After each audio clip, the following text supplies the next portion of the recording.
Okay, so I'm listening to one of the YouTube free movies. It's titled, Is There Anybody Out There? It's from the year 2023, I believe.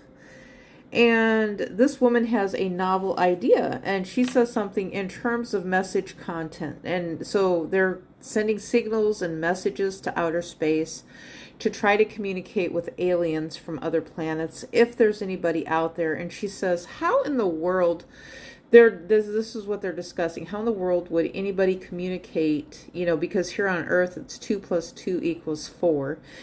But how would anybody else communicate with them? How would you communicate with an alien?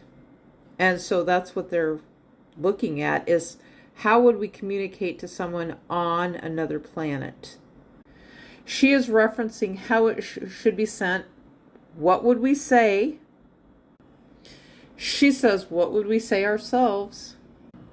She asks a question of what are the efficient encoding schemes? She references, how do you provide a tutorial of the encoding scheme so that they can figure it out, so someone else can figure it out? Now this guy, he comes up with, his suggestion is to send the internet. What a bizarre concept. He says send so much information that they can.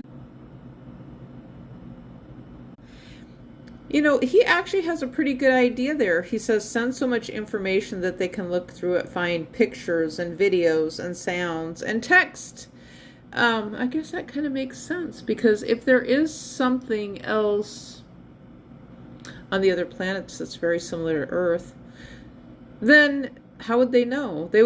For all they know, they could be looking at their own planet and not realize it, even though it's from another planet. He makes it.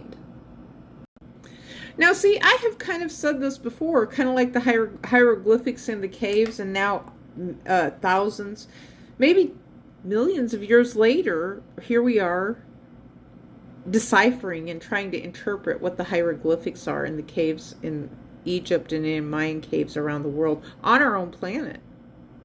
Now, what NASA is saying is that several messages have already been sent to space, and they're still hoping one day to actually receive a message from space, but no message from the extraterrestrial space, which is that outside of the Earth, has ever been received, it sounds like. And so they said there's quasar type stuff, which is planets sounds, but it's not actual alien sounds.